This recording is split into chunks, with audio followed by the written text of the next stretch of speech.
بسم الله والصلاة والسلام على رسول الله وعلى آله الطاهرين أما بعد اللهم اشرح لي صدري ويسر لي أمري واحلل عقدة من لساني يفقه قولي. Je voulais réagir par rapport à certains commentaires suite à mes vidéos sur le sujet de Gog et Magog. Beaucoup sont réticents, beaucoup sont sceptiques par rapport à mes thèses, mes hypothèses et par rapport à ce que j'avance et ce que je considère être des hypothèses basées sur le Coran et la Sunna. Mais c'est pas ce que pensent beaucoup des personnes qui voient mes vidéos et qui peut-être ne sont pas très fans de ce que je dis, mais en tout cas, donc ils réagissent dans les commentaires et c'est leur droit.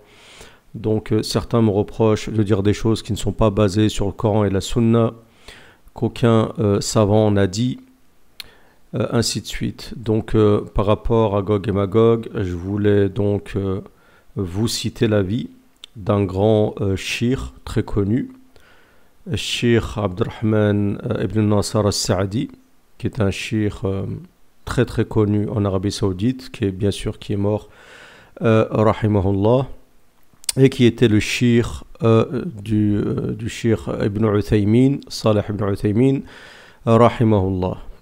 D'accord, donc du cheikh Mohammed ibn Salih al-Uthaymin, c'était son cheikh, et le cheikh Sa'di a lui-même eu une ijaza du cheikh Mohammed al-Amin al-Shanqiti dans le hadith. Il faut savoir que Sa'di était un grand exégète, comme l'était le cheikh Mohammed al-Amin al-Shanqiti, rahimahumullah. Personne aujourd'hui, même parmi les plus fervents qui se considèrent être les suiveurs de la sunna du prophète alayhi salam, et des salafs, ne peuvent remettre en cause la parole du cheikh al-Sa'di. Même s'ils ne sont pas d'accord avec lui, ils ne peuvent pas discréditer ce shir, donc de surcroît discréditer une partie de ce que j'avance. Donc on va écouter d'abord la question qui a été posée au shir Ibn Uthaymin sur ceci et sa réponse. C'est une vidéo très courte.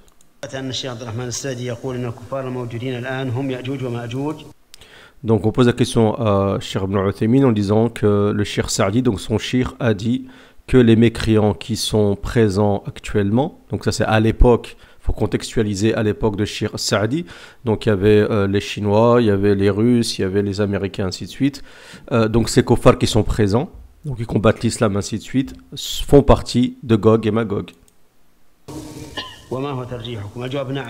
Donc il dit, quel est votre avis? Donc le Shir Ibn Uthaymin répond, Thabata hada, donc oui, c'est confirmé, ceci a été dit. Et en plus, il a une risala, donc un petit livret, d'accord, où il a justement expliqué son avis.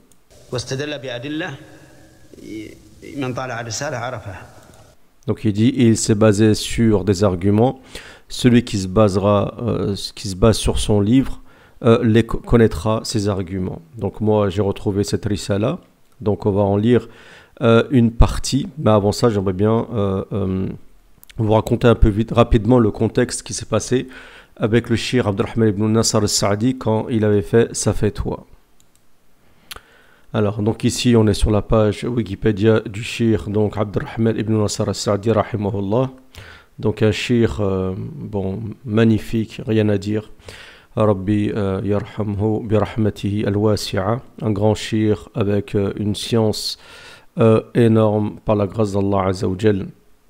Donc on va pas parler de toute sa vie. Vous pouvez traduire ici et venir sur Wikipédia et vous regardez, vous tapez Abdurrahman bin Nasser al-Sa'di et vous allez tomber sur donc les renseignements liés à ce shir. Si vous ne le connaissez pas, il serait bien de faire connaissance avec ce grand shir. Et d'ailleurs beaucoup d'exégètes modernes se basent sur les avis de Shir al-Sa'di dans le tafsir. Donc parmi ses élèves, vous voyez bien Mohammed ibn Salih al-Uthaymin, Cheikh Abdurrahman al-Bassam, qui est aussi je crois un exégète, qui a des livres d'exégèse, ne me trompe pas. Voilà, c'est Shir, ceux qui lui ont donné des ijazas dans le hadith. ou dans d'autres sciences, ainsi de suite.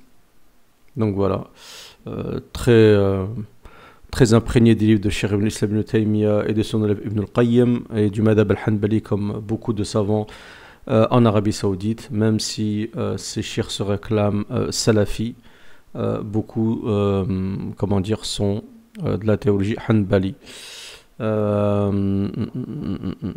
Donc là, il est dit que le shir Saadi, je vais traduire en arabe parce que j'ai pas l'impression que ce soit des fois bien traduit.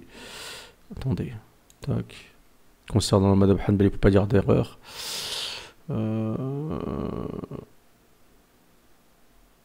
Bon, il dit que le shir, lui, ne suit pas en fait le madhab, il n'est pas extrémiste vis-à-vis du madhab al-Hanbali. Donc c'est-à-dire qu'il suit uniquement ce qui lui paraît suivre le dalil, et ceci en vérité est la meilleure des choses pour un savant, celui qui a la capacité d'extraire les avis qu'il considère pertinents, se basant sur les règles de Usul Fiqh et d'autres choses, la langue arabe, la science du hadith, et j'en passe. Donc maintenant, on va regarder la Risala qui a été écrite du shir Abdurrahman al-Sa'di. Donc avant ça, j'ai oublié. Donc le shir, quand il a écrit sa Risala, en expliquant, il y a deux Risala, une sur le Dajjal, donc c'est pas le sujet, et une autre sur Gog et Magog. Quand il a fait cette Risala sur Gog et Magog, ça a fait du bruit à l'époque, énormément de bruit, et c'est parvenu jusqu'aux oreilles à l'époque du gouvernant, du roi de l'époque. Il faut savoir qu'à l'époque, les savants étaient très proches de la royauté, c'était comme ça, le système saoudien a été fondé comme ça, dès le début avec Saoud et avec Mohamed Abdel Wahhab et tous ses élèves, ainsi de suite. Donc le Cheikh Saadi avait été convoqué donc par le roi de l'époque, et beaucoup lui avaient dit ne va pas là-bas, c'est risqué, tu risques d'avoir des problèmes. Et lui est parti confiant, il a dit de toute façon il peut y avoir que de la maslaha là-dedans, que du bien, ainsi de suite. Donc il est parti confiant, et donc le roi a ramené beaucoup de savants de l'époque et a dit expose-nous donc ton avis en face de ces savants, parce que c'était à l'époque c'était politiquement incorrect de dire que les koffars de l'époque étaient des Gog et Magog, vu les relations qu'il y avait entre l'Arabie Saoudite et d'autres pays, et c'était peut-être même, ça devait déranger Gog et Magog eux-mêmes. Donc il a été convoqué, coup de pression, ainsi de suite, beaucoup de savants qui sont offusqués de son avis. Mais lorsqu'il était face donc, au roi et face aux autres savants, et qu'il a exposé son avis en se basant sur le Coran et la Sunna, nul n'a pu trouver d'argument pour le contredire. Donc il n'avait été contredit par aucun savant, et donc le roi ne lui a rien fait. Au contraire, il l'a en oubli, ainsi de suite. Donc par exemple, si vous voyez une photo d'Ibn Sa'di mutawassitan entre l'émir Mash'al ibn Abdelaziz Ali Saoud, donc c'est pas à l'époque de Fahd et tout ça, faut bien comprendre le contexte de l'époque, et à côté avec le shir Al-Aqil, un grand shir aussi très connu à sa gauche, rahimahullah. Donc voilà, donc maintenant on va regarder cette risala. Donc là, s'il y a deux risala, donc deux lettres en quelque sorte, de fascicules. Donc la première c'est Fitnat al-Dajjal et Yajouj et Majouj. Donc elles sont distinctes les deux. Écrit par Cheikh Al-Allama Abdurrahman ibn Nasr ibn Abdullah al-Sa'di rahimahullah. Voilà, donc 1376 de l'Hégire, ainsi de suite. Ça c'est quand il a vécu. Et ça a été vérifié donc il y a eu un tahqiq. Ça a été vérifié par le docteur Ahmed ibn Abdurrahman ibn Uthman al-Qadi. D'accord, donc on va venir directement, parce qu'on ne va pas lire la risala entière, ce serait trop long pour une vidéo sur YouTube. Par contre, on va venir directement et voir le shir résume ce que dit le shir concernant Gog et Magog. Donc ici, il raconte l'histoire de la Risala. Je vous dis quand elle a été convoquée. Voilà. Tac.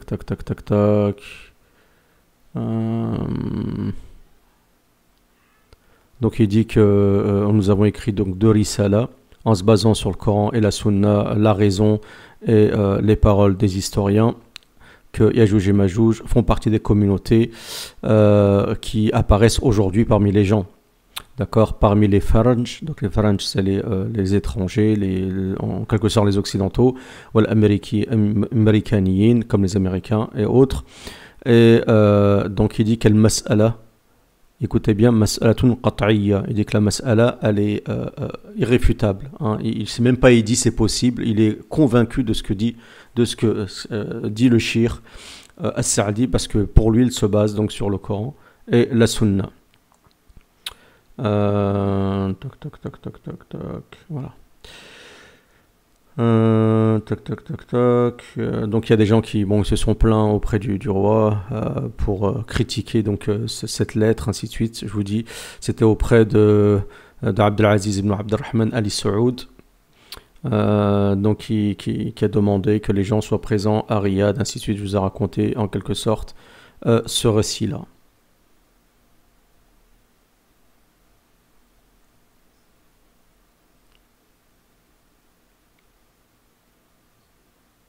Par exemple, il s'est dit, le roi lui a dit, Hadoula, Ikhwanek, ceci tes frères parmi les Masha'ir, Tarahum Allah, et tu les vois, Wallah, ma qalu fika wa la kalima, ils ont rien dit sur toi, même pas une seule parole, Wa innahum Allah yamdahunaka, ils te louent,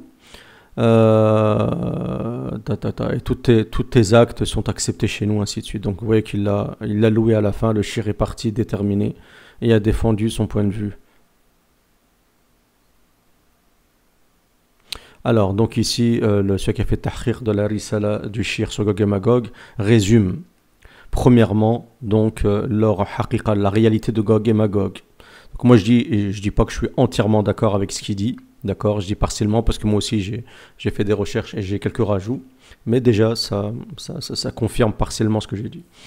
Donc leur réalité, donc ce sont deux communautés parmi les enfants d'Adam, ce que j'ai dit quand j'ai pas des Mongols et des turcophones de l'époque, des Turcites, mais Nasli Yafet ibn Nuh, donc descendant de Japhet, fils de Noé, donc c'est pas un monde dissimulé comme les anges ou les djinns, même si moi je considère que Gog et Magog ont automatiquement un lien avec les djinns vu leurs caractéristiques, même sur le plan linguistique, hein, d'accord, Jouj et Majouj provient du feu, de la vivacité du feu, ainsi de suite.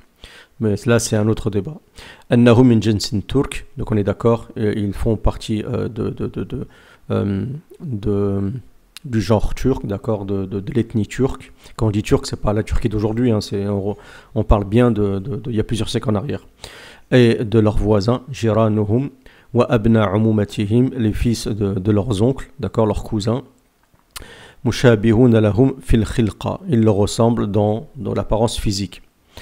Et toutes les traces qui prouvent al-mukhalafatihim li sifat al-adamiyin, et dit tout ce qu'on trouve comme récit, comme texte, ainsi de suite, qui dit qu'ils sont différents des enfants d'Adam, munaqida li adilla sahiha, contredisent donc les preuves authentiques, sahiha. Ensuite, leur pays, masakinuhum al-asliya, leur habitation d'origine, leur habitat d'origine, donc c'est dans l'extrême Asie, wa tahdidan, exactement en Mongolie, ça je l'avais dit, wa sharqi Turkistan, donc au nord du Turkistan, moi je parle carrément des steppes du Kazakhstan. Munhazina fiha, donc ils étaient reclus là-dedans, dans les steppes. Lam yatamakkanu min al-khuruj bisababi Radmi Dhul Qarnayn, donc ne peut pas sortir à cause du radm, du remblai de Dhul Qarnayn. C'est exactement le remblai, l'endroit que je vous ai montré, parce que ça correspond exactement à cette situation géographique. Ensuite, alors je ne sais pas si le Shir Saadi connaissait cet endroit-là, je ne pense pas, c'était découvert après lui. Bon, même si Sulayman Turjumani l'avait découvert bien avant, peut-être donc il devait le connaître, Allahu A'lam. Ensuite, troisièmement, khurujuhum wa infitahuhum, donc leur sortie et leur ouverture sur le monde. Donc il dit inna ibtida khurujihim, donc le début de leur sortie, waqa'a fi waqti an-nabi sallallahu alayhi wa sallam, s'est déroulé à l'époque du prophète alayhi wa sallam, parce que le prophète dans un hadith a dit futiha al-yawm min radmi ya'juj wa ma'juj mithla hada. Donc le prophète sallallahu alayhi wa sallam a dit le remblai de Gog et Magog a été entrouvert de ça. D'accord? Donc comment comprendre ce hadith? Si vous êtes un littéraliste, vous êtes quelqu'un qui prend, vous attachez uniquement à l'apparence du hadith sans faire travailler votre réflexion, et quand j'ai la réflexion, je ne parle même pas de la réflexion, je parle d'utiliser les règles des bases de la jurisprudence, à savoir qu'il faut rassembler l'ensemble des preuves et de surcroît les versets du Coran. C'est la première chose à faire lorsque vous étudiez un sujet.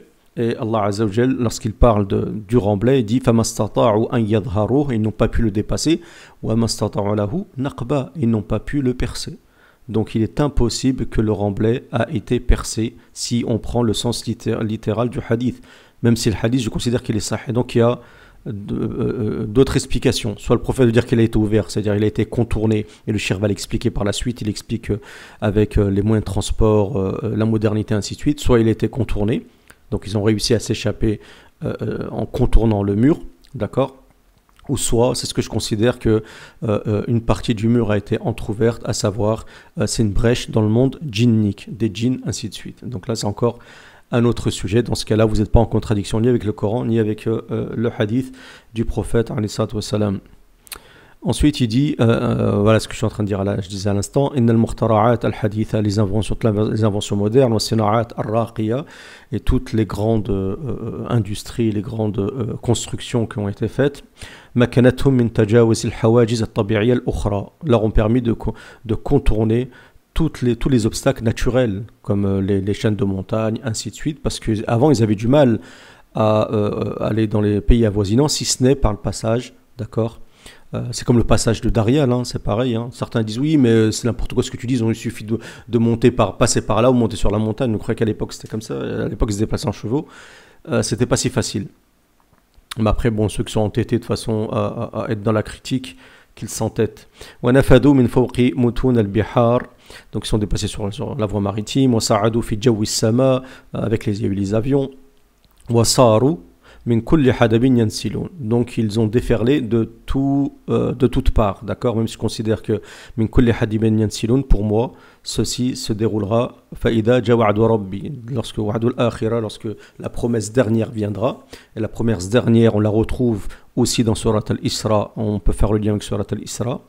D'accord, c'est parce que tout est lié, comment dire, la construction du temple avec Gog et Magog, avec les Khazars, avec le Dajjal, tout ceci est lié, hein, c'est un même scénario. Walam ya'udu mahsurin khalf ar-radm, donc il dit ils sont plus encerclés derrière le remblai, ainsi de suite. Ensuite il dit inna infitah ya'juj wa ma'juj, d'accord, donc l'ouverture de Gog et Magog sur le monde, wa khurujihim al-ibtida'i, leur première sortie. Donc il dit qu'ils sont déjà sortis, déjà une première sortie. Donc il dit, comme je dis moi, qu'il y a eu plusieurs vagues de Gog et Magog. Donc ce que dit le shir, je rappelle, As-Sa'di. Hein, on n'est pas en train de parler de Shir Sa'di au niveau de la science, c'est un niveau plus élevé que Shir Uthaymin et Ibn Baz rahimahullah. On n'est pas en train de parler de n'importe qui. Wa hasala minhum al-ifsad fil ard, donc ils ont semé la corruption sur terre. على الناس عموما, d'une manière générale sur la majorité des gens, وعلى المسلمين والعرب, sur les musulmans et les arabes خصوصا, de surcroît les arabes en particulier. Pourquoi? Parce que la plupart des événements de Gog et Magog sont déroulés dans les pays arabes. Le prophète, lorsqu'il a dit aujourd'hui a été entrouverte le remblai de Gog et Magog, on sait ce qui s'est passé juste après. Les invasions tatares et mongoles s'est déroulé où? C'est pas déroulé en Amérique, c'est pas déroulé en Europe, c'est s'est déroulé où? Même si eux ils ont eu leur part avec les barbares dans le passé, ça s'est déroulé dans le Moyen-Orient.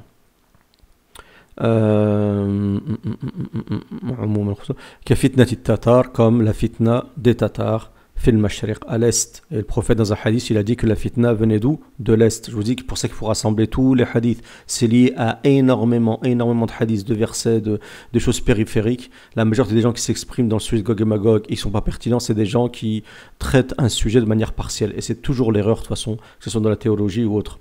Wa ghazawat al-majar fi bilad urba, je sais pas si Europa ou Urba, donc ils vont aussi sortir à la fin des temps. Al-Mawsouf fi hadith Nawas ibn Sam'an بعد فتنة المسيح الدجال, après la fitna du Dajjal, لا يدل على أنهم لم يخرجوا قبل ذلك. Ils disent, hadith ne prouve pas qu'il n'y a pas eu de sortie juste avant, qu'ils ne sont pas sortis avant la fin des temps. إذا المراد بالخروج التحول من محل إلى محل آخر. Donc quand on parle de khuruj, c'est uniquement de se déplacer d'un endroit à un autre. وليس ابتداء الخروج, et c'est pas uniquement, ça ne veut pas dire le début de la sortie. Il n'y a pas quelque chose dans le hadith qui indique que c'est le début de la sortie de Gog et Magog. Ensuite, quatrièmement, qui est Gog et Magog aujourd'hui. Vous savez que le Cheikh va loin. On a dit que sur le niveau des gènes, avec le temps, ça s'est déplacé. Je l'avais dit, même qu'en Chine, ainsi de suite, parce qu'au début, les Chinois se protégeaient de Gog et Magog avec la barrière de Chine, la muraille de Chine. Elle s'est imprégnée en la réalité de la barrière de Gog et Magog, de Dhul-Qarnayn. Les Chinois devaient connaître Dhul-Qarnayn et eux-mêmes subissaient les attaques de Gog et Magog. Bon, ça c'était au début. Donc ensuite, ça c'est au niveau des gènes, c'est leur habitat, ils se sont déplacés, c'était des gens, c'est des nomades, ainsi de suite, ils se déplacent. Donc il dit que leur habitation d'origine, la Mongolie et le Turkestan, et ensuite tafarra'at anha, donc ça s'est propagé, d'accord, il y a eu des sortes de branches, du métissage, donc il y a eu les Tatars, les Chinois, les Japonais, les Russes, on pourrait jeter les Coréens, hein, je pense, hein, avec ce qu'ils sont en train de faire avec les robots, tout ça, avec le fou de la Corée du Nord aussi. Et ensuite, c'est propagé aussi partiellement dans les pays d'Europe, ça c'est vrai, partiellement. Les gènes de Gog et Magog sont propagés un peu partout dans le monde. Il suffit juste de connaître les déplacements des populations, le métissage et beaucoup d'autres choses. Avec les Khazars par exemple, des Khazars, c'était à la base des tribus turcophones et pourtant des Khazars, vous en trouvez un peu de partout dans le monde, de surcroît en Pologne, d'où là sort une grande partie de la fitna. L'Ukraine et même les États-Unis, une grande partie de la politique américaine a été influencée par les Khazars. Quand je parle de Rome, quand je dis c'est possible que ce soit les Européens et les Américains, je ne parle pas de ceux actuellement, qu'on est d'accord. Fahum hadhihi al-ummam, ce sont ces communautés, wa in sarat lahum asma makhsusa, même si par la suite même si initialement ils avaient des noms particuliers. D'accord, au début c'était des tribus bien nommés. Et derrière eux, des communautés comme les Américains. D'accord, ils ont le même hukm, le même jugement. Pourquoi? Parce que j'explique que Gog et Magog, c'est un processus, d'accord, avec une élite et avec des suiveurs. Les gens qui suivent un nouvel ordre mondial, qui vont suivre dans le futur le nouvel ordre mondial numérique du Dajjal, qui vont s'y plier, qui vont suivre les yeux fermés, ainsi de suite, seront automatiquement des Magog. Pourquoi? Parce qu'ils se sont pliés à la politique des élites. Ma'jouj, c'est ça, Ma'jouj, c'est celui qui reçoit la flamme, qui est à son tour touché par Djouj. Djouj, c'est celui qui est incandescent, qui allume, comme j'expliquais, Sous, Masous, Sasa, Yasoussou, ainsi de suite. Donc il dit que le mot Ya'juj Ma'juj, al-Mushtaq, donc lui ici, le shir va dire une vérité, mais elle est partielle, il n'a pas entièrement cerné le problème. Je ne suis pas en train de dire que genre, moi je connais mieux que le shir, a'udhu billah. Al-Mushtaq min al-Ajij wa sur'a. Donc d'accord, donc c'est tiré min Ajij an-nar, donc le fait d'alimenter un feu, et aussi la vivacité. Yawmaydin yamouju ba'dhum fi ba'd. Ils se déplacent tellement rapidement l'un derrière l'autre, ils sont vifs. Et d'ailleurs, lorsque ceux qui ont décrit les batailles des Tatars et des Mongols dans les pays arabes, comme Ibn al-Athir, il a dit, si je vous raconte ce que j'ai vu, personne ne pourrait me croire. Il dit, tellement c'était des gens sauvages. Les Tatars et les Mongols, ce qu'ils ont fait dans les pays arabes quand ils sont sortis, déjà au niveau du dîn, ils ont tout détruit. Ils ont pris tous les livres au point où on disait que le tigre était bleu, tellement qu'ils avaient jeté des livres dedans. Et à l'époque, c'était écrit avec l'encre, comme ça, ça se diluait très facilement. Ils éventraient les femmes, ils sortaient les fœtus, ils faisaient des trucs de fou. Même la femme de Gog et Magog, quand elle voyait un musulman, elle disait, tu bouges pas, j'arrive. Je vais t'égorger comme un mouton, je pars faire un truc et je reviens. La personne, elle bougeait pas tellement qu'elle avait peur. La personne, elle restait figée tellement qu'elle avait peur. Il y a eu des gens qui se sont opposés, comme toute époque, au Gog et Magog de l'époque. Ibn Taymiyyah a eu la chance de s'opposer, Rabbil Alamin a donné la chance de s'opposer à Gog et Magog. D'autres ulama, sûrement Al-Aizm al-Islam et d'autres. Et bien sûr que ceux qui ont mis un terme à Gog et Magog, ça a été Al-Mamalik. Donc min ajij wa sur'a, donc la vivacité, ismu jinsin, donc un nom de genre, yashmiluhum, qui les rassemble, wa yashmilu ghayrahum, et tous ceux qui leur ressemblent, imma tantabiqu alayhi sifatihim, tous ceux qui ont des caractéristiques communes avec eux. Min kuthrati shar, le fait d'avoir beaucoup de mal dans le char, écoutez bien, les caractéristiques Gog et Magog, être l'extrapolation dans le mal, wa al-kufr, dans la mécréance, wa la yaqtasiru ala ta'ifatin makhsusa, et ceci n'est pas réservé à un groupe en particulier. D'accord? Donc il faut bien comprendre que l'islam c'est la justice. Allah Azza wa Jal, moi je suis pas en train de juger ni Allah Azza wa Jal, ni personne. On ne juge pas les gens sur leur gène, sur leur ethnie. Faites bien attention à ça. Quiconque, qui que ce soit les juifs, que ce soit les Turcs, que ce soit les Chinois, ce que vous voulez, on ne juge pas les gens sur leur gène. Vous avez des gens qui sont chinois, qui sont tatars, qui sont turcs, qui sont juifs, qui sont ce que vous voulez, qui ont des gènes différentes de celles des arabes et qui sont de parfaits musulmans. Vous avez des gens qui sont d'origine amazigh, qui à la base ne sont même pas des peuples, et c'est des peuples qui ont été conquis par les arabes, par les musulmans, ainsi de suite, qui se sont islamisés. Donc c'est pas une question de gène. Le problème de Gog et Magog, c'est pas un problème de gène. Même, écoutez bien, si j'affirme qu'il y a ce qu'on appelle une prédisposition génétique. Vous avez des gens, ils ont une prédisposition génétique parce que les gènes véhiculent des comportements, véhiculent certaines choses. Mais ensuite, vous n'êtes pas obligé d'aller dans le sens des gènes. Hein. Je vais vous donner un exemple. Ceux qui ont une certaine déviance, certains naissent avec certains gènes, d'accord, donc ils sont attirés vers un certain comportement. Ils ne sont pas obligés de suivre ces gènes-là. Ils peuvent tout à fait décider de ne pas être comme ça, d'accord. Vous pouvez, par exemple, avoir des gènes de votre père ou de votre grand-père, par exemple de quelqu'un de courageux. Vous ne serez pas obligatoirement courageux. C'est à vous ensuite soit d'aller dans le sens de votre prédisposition ou de la réfuter. Donc voilà, et ensuite donc, le cheikh il va expliquer donc ce que dit le cheikh As-Sa'di rahimahullah. Donc moi je pense que cette risala, on va la lire, l'étudier sur Patreon, d'accord, parce que bon, je peux pas, elle a déjà 26 minutes j'ai pas tout détaillé. Là, vraiment j'ai cité en résumé ce que le cheikh a résumé du cheikh As-Sa'di rahimahullah. C'est juste pour vous dire que s'il vous plaît, avant de me critiquer sur quoi que ce soit, d'accord, prenez votre temps, soyez patient, ne jugez pas les gens si facilement, surtout lorsque vous me dites ouais, tu sais pas le Coran, la Sunna, t'es un innovateur, je sais pas quoi. Bon, ça me dérange, c'est pas non plus, moi je me connais, mais bien sûr qu'on n'est pas à l'abri de l'égarement, qu'Allah Azza wa Jal nous protège de l'égarement, mais me connaissant, ça a toujours été ma politique. Je suis le premier à critiquer les gens parce qu'ils ne suivent pas le Coran et la Sunna. Donc j'essaie toujours de suivre le Coran et la Sunna. Mais peut-être il y a des sujets des fois qui n'ont pas été assez traités, ils n'ont pas été assez développés. C'est des sujets contextuels de l'époque. C'est des sujets qui ont besoin d'un ijtihad. Ce sont des sujets qui demandent d'être réétudiés à la lumière de notre contexte. Ainsi de suite, d'accord. Et la vérité, elle n'est pas, comment dire, elle n'est pas enfermée à une époque particulière. La vérité, elle s'étend jusqu'au jour dernier. J'espère que c'est bien clair ça. Parce que la vérité, c'est celle d'Allah Azza wa Jal et non pas celle des hommes. D'ailleurs, Allah Azza wa Jal le dit dans le Coran, wa bil haqqi anzalnahu wa bil haqqi nazal. C'est avec la vérité que nous l'avons descendu. Et c'est avec la vérité qu'il a été descendu. D'accord, que ce soit bien clair. Donc c'est une question de vérité. Donc voilà, donc donc je dis juste voilà, donc étudiez bien le sujet, vérifiez bien, prenez votre temps, et quand vous avez vérifié, si ensuite vous trouvez que je me trompe et vous avez des arguments, bah dites-le moi, il n'y a pas de problème. Et j'accepte, vous l'avez vu dans les commentaires, j'accepte la critique, j'accepte ceux qui me disent tu t'es trompé, et ainsi de suite, donc ça se fait dans le respect.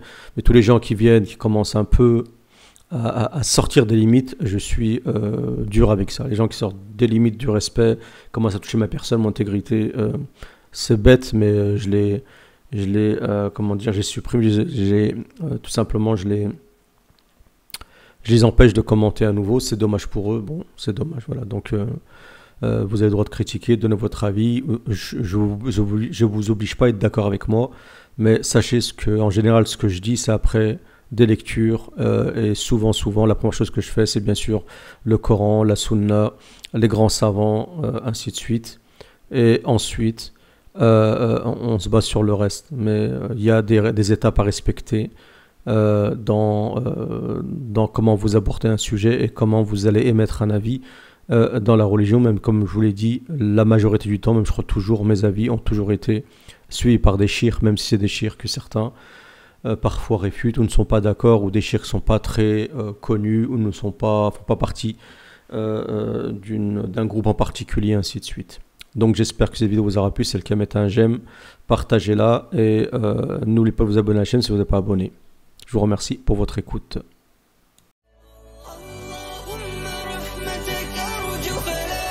كلني